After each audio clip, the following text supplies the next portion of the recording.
Welcome to एके पाठशाला पिला माने जो मैंने सप्तम श्रेणी पढ़ुछ आज भिडियो तुम सप्तम श्रेणी जो विज्ञान बही रही तार प्रथम अधार प्रश्न उत्तर ये भिडियो आम करवा। तो तुम देख ये जो प्रथम अधार जो पदार्थ विषय रही सप्तम श्रेणी तार आम प्रश्न उत्तर ये भिडियो आलोचना करवा। तो चलो देखा सब। तो जो मैंने सप्तम श्रेणी पढ़ुछ निहाती भिडियो शेष जाए देख तुम विज्ञान बही जो प्रथम अधार रही पदार्थ विषयटी आज यही भिडियो आम तारी प्रश्न उत्तर करवा। तो भाई तुम सांग मानू अधिक अधिक शेयर कर एवं चैनल को सब्सक्राइब कर रख। पे देख ये जो पदार्थ विषय तुम रही सप्तम श्रेणी विज्ञान बही तार आम प्रश्न उत्तर आलोचना करिया। तो चलो देखिए कौन सब प्रश्न अच्छी तुम अभ्यास प्रश्न पिला देख पदार्थर प्रथम अभ्यास प्रश्न 1 नंबर रही शून्य स्थान पूरण कर। केतोटी प्रश्न रही ना 5टी क ठारू उ पर्यंत रही प्रश्न। प्रथम प्रश्न रही पदार्थर तरलावस्थार निर्दिष्ट डैश थाए किंतु निर्दिष्ट डैश न थाए। तो यह प्रश्न रही 5टी एठू आम धीरे धीरे आलोचना करवा। यही शून्य स्थान पूरण कर 1 नंबर 2 नंबर 3 नंबर ये क्रमान्वये गोटे गोटे गोटे गोटे सारी सारी जीवा। तो प्रथम 1 नंबर प्रश्न तुम देखा कौन अच्छी मुझे उत्तर देखा। तो पिला देख ये उभय प्रश्न और उत्तर रखी पदार्थ विषय सप्तम श्रेणी विज्ञान। तो प्रथम प्रश्न तुम रही शून्य स्थान पूरण कर कि पदार्थर तरलावस्थार निर्दिष्ट डैश थाए किंतु निर्दिष्ट डैश न थाए। तो उत्तर ये कौन लिख ना निर्दिष्ट आयतन थाए किंतु आकृति न थाए। ये उत्तर मु रखी 1 नंबर कर उत्तर ये तुम आयतन लिख ये आकृति लिख ये उत्तर ये अच्छी देख ये उत्तर अच्छी 1 नंबर कर उत्तर। से भाई ख प्रश्न अच्छी पदार्थर गैसीय अवस्था कणिका गुड़िक पारस्परिक आकर्षण बल थाए बल डैश थाए। तो ये तुम कौन लिख कौन थाए ना सबुठारु कम थाए यहीटा खर उत्तर। तापरे ग प्रश्न अच्छी जो विशुद्ध पदार्थर परमाणु गुड़िक सहधर्मी होता है ताकू डैश कह जाए। तो ग प्रश्न उत्तर ये अच्छी कौन ताकू मौलिक पदार्थ कह जाए। से घ प्रश्न अच्छी वायु गोटे डैश पदार्थ किंतु अंगारकाम्ल गोटे डैश पदार्थ।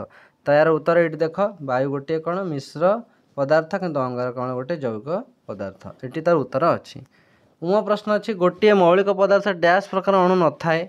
तो भिन्न भिन्न प्रकार अणु न थाए। 2 नंबर प्रश्न तार देखिए तो कौन अच्छी तुम पिला तुम 2 नंबर प्रश्न अच्छी कि निम्नलिखित पदार्थ गुड़िकर मौलिक जैविक मिश्रण को अलग कर लिख। ये सब पदार्थ रही से कह मौलिक जैविक और मिश्रण अलग कर लिखा। तो चलो देखा उत्तर कौन लिखा आम। तो पिला देख ये मुझे उत्तर लिखी कि देख निम्नलिखित पदार्थ गुड़िकर मौलिक जैविक मिश्रण अलग कर लिख। आम ये लिखा देख मौलिक ये लिखी देख ये जो क्लोरीन पारद मर्कुरी हीरा यहाँ हूँ मौलिक। तापर ये सब लिस्ट रही देख ये जो क्लोरीन पारद मर्कुरी लाइन बाचन ये सब रही बाछी बाछी लिखा कौटा मौलिक कौटा जैविक मिश्रण। तो ये मौलिक ये रहा क्लोरीन पारद मर्कुरी एपटे जैविक रहा लाइन बा चूर्ण फिटिकिरी बरफ लुण गंधक आम्ल एपटे मिश्रण रहा चीनी शरबत एवं क्षीर ये आर उत्तर आम लिखिदेले। तो 3 नंबर प्रश्न पिला देखा 3 नंबर प्रश्न पिला तुम बही देख लिखाई कौन प्रतीक और संकेत व्यवहार कर निम्नलिखित पदार्थ गुड़िक लिख। तो प्रतीक और संकेत व्यवहार करी तो देख मांगानिजर परमाणु तार उत्तर कौन हो देख मांगानिजर परमाणु कौन Mn यार प्रतीक। से भाई तब अच्छे क्लोरीन अणु। तो क्लोरीन अणुर कौन ना देख क्लोरीन अणु उत्तर ये देख क्लोरीन अणु Cl2। तापर पिला तुम प्रश्न अच्छी कही चूर्ण पानी संकेत उत्तर ये देख चूर्ण पानी संकेत कौन CaOH2। तापर प्रश्न अच्छी घ जबखारजान अणु। तो जबखारजान अणु आम प्रतीक संकेत उत्तर देखा ये अच्छी देख मुझे लिखी जबखारजान अणु। तो देख प्रश्न ये रही यही प्रश्न तार उत्तर ये तले यूटू उत्तर तार कहार कहार कौन सन संकेत और प्रतीक। तापर नेक्स्ट प्रश्न देखा नेक्स्ट पे तुम बहिर प्रश्न अच्छी कि 4 नंबर यौगिक और मिश्रण भितर 2टी पार्थक्य लिख। एपटे यौगिक एपटे मिश्रण आम पार्थक्य लिखा। यौगिक प्रथम देखा जे 2 वा ततोधिक मौलिक पदार्थ एक निर्दिष्ट अनुपात रासायनिक प्रक्रिया द्वारा संयुक्त हो जो नूतन पदार्थ सृष्टि करते यौगिक पदार्थ कह जाए। उदाहरण जल बा H2O।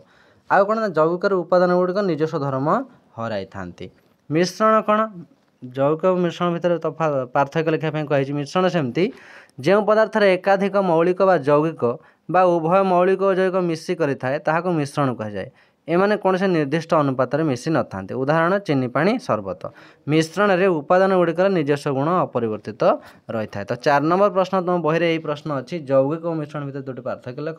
ତା ଉତ୍ତର ଏଇଟି ପାର୍ଥକ୍ୟ ଆମେ ଲେଖିଲେ, ଏପଟେ ଯୌଗିକ ଏପଟେ ମିଶ୍ରଣ। 5 ନମ୍ବର ପ୍ରଶ୍ନ ଦେଖିବା। ପିଲାମାନେ ତୁମର 5 ନମ୍ବର ପ୍ରଶ୍ନ ଅଛି, ଯେଉଁ ମୌଳିକର ଅଣୁରେ ଏକରୁ ଅଧିକ ପରମାଣୁ ଥାଏ ସେହିପରି ମୌଳିକର 3 ଗୋଟି ଉଦାହରଣ ଦିଅ। ତ ଆମେ ଉଦାହରଣ ଦେଇପାରିବା। ପ୍ରଥମ ଉଦାହରଣ ଉଦ୍ଯାନ ଦେଇପାରିବା। ଉତ୍ତର ମୁଁ ଏଠି ଲେଖିଛି ଉଦ୍ଯାନ, ତାପରେ ଅମ୍ଳଜାନ O2, ତାପରେ ଯବକ୍ଷାରଜାନ N2। ତ ଏତିକି ଆମେ ଉତ୍ତର ଲେଖିପାରିବା। 6 ନମ୍ବର ପ୍ରଶ୍ନ ତୁମ ବହିରେ ଅଛି, ତୁମେ ଜାଣିଛ O2 ଏବଂ O3 ଗୋଟିଏ ଅନ୍ୟଟିର ସମସ୍ଥାନିକ। ତେବେ ଏହି ଦୁଇଟି ଭିନ୍ନ ପଦାର୍ଥ O3ର ନାମ ଲେଖ ଓ ଏହା ଆଜିକାଲି ସବୁଠାରେ କାହିଁକି ଆଲୋଚନା ହେଉଛି ସଂକ୍ଷେପରେ ଲେଖ। ତୁମେ ଉତ୍ତର କ'ଣ ଲେଖିବ? ତୁମ 6 ନମ୍ବର ପ୍ରଶ୍ନର କି O2 ଓ O3 ଗୋଟିଏ ଅନ୍ୟଟିର ସମସ୍ଥାନିକ। ତେବେ ଏହି ଦୁଇଟି ଭିନ୍ନ ପଦାର୍ଥ, O2 ଅମ୍ଳଜାନର ସଂକେତ ଏବଂ O3 ଓଜୋନର ସଂକେତ। ତେବେ ବାୟୁମଣ୍ଡଳର ବା ଷ୍ଟ୍ରାଟୋସ୍ଫିୟର ସ୍ତରରେ O3 ବା ଓଜୋନ ସୃଷ୍ଟି ହୋଇଥାଏ। ଏହା ସୂର୍ଯ୍ୟରୁ ଆସୁଥିବା ମାରାତ୍ମକ ଅଲ୍ଟ୍ରାଭାୟୋଲେଟ୍ ବା ଅତି ବାଇଗଣୀ ରଶ୍ମିକୁ ଶୋଷି ଦେଇଥାଏ। କ୍ଲୋରୋଫ୍ଲୋର କାର୍ବନ ବା CFC ଏହି ଓଜୋନ ଅଣୁକୁ ନଷ୍ଟ କରିଦେଇଥାଏ। ଏହାକୁ ଓଜୋନ ସ୍ତରରେ ଛିଦ୍ର କୁହାଯାଏ। ଫଳରେ ମାରାତ୍ମକ ଚର୍ମ କର୍କଟ ରୋଗର ପ୍ରାଦୁର୍ଭାବ ପୃଥିବୀ ପୃଷ୍ଠରେ ବୃଦ୍ଧି ପାଇଥାଏ। ଇଏ ଗଲା ତୁମ ବହିର 5 ନମ୍ବର 6 ନମ୍ବର ପ୍ରଶ୍ନର ଉତ୍ତର। ତାପରେ 7 ନମ୍ବର ପ୍ରଶ୍ନ ଦେଖିବା ତୁମ ବହିର। ତ ପିଲାମାନେ ଦେଖ, ଆମେ 1 ନମ୍ବର ଏଠି କଲେ, 2 ନମ୍ବର ମଧ୍ୟ ତୁମକୁ କରିଦେଇଛି, 3 ନମ୍ବର କଲେ, ତାପରେ କ'ଣ ନା 4 ନମ୍ବର ବି ଆମେ କଲେ ଯେ ଯୌଗିକ ମିଶ୍ରଣ ଭିତରେ ଦୁଇଟି ପାର୍ଥକ୍ୟ ଲେଖା, ଆମେ 4 ନମ୍ବର କଲେ। 5 ନମ୍ବର କ'ଣ, ଯେଉଁ ମୌଳିକର ଅଣୁରେ ଏକରୁ ଅନୁପାତ ଥାଏ ସେ ମୌଳିକ 3 ଗୋଟି ଉଦାହରଣ ଦିଅ, ଆକୁ ମଧ୍ୟ ଆମେ କଲେ। ତାପରେ 6 ନମ୍ବର ତୁମେ ଜାଣିଛ O2 ଏବଂ ଗୋଟିଏ ଅନ୍ୟଟିର ସମସ୍ଥାନିକ, ଏଇଟା ଆମେ କଲେ।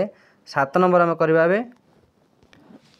7 ନମ୍ବର ପ୍ରଶ୍ନ ତୁମର ଅଛି, ପ୍ରୋଟିୟମ୍, ଡ୍ୟୁଟେରିୟମ୍ ଓ ଟ୍ରାଇଟେରିୟମ୍ ଉଦ୍ଯାନ 3 ଗୋଟି ସମସ୍ଥାନିକ। ଜଳର ସଂକେତ H2 ଓ ଏହାର ବ୍ୟବହାର ବହୁଳ।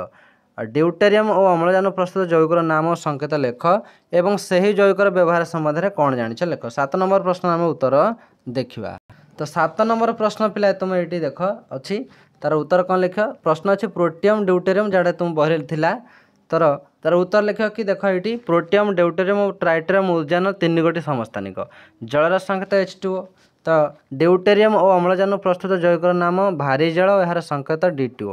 ଏହାକୁ ଭାରି ଜଳ କୁହାଯାଏ। ଏହାର ବ୍ୟବହାର କ'ଣ ନା ପରମାଣୁ ରିଆକ୍ଟର କେନ୍ଦ୍ରରେ ଭାରି ଜଳକୁ ମନ୍ଦକ ରୂପେ ବ୍ୟବହାର କରାଯାଏ। ତାପରେ 8 ନମ୍ବର ପ୍ରଶ୍ନ ଦେଖିବା।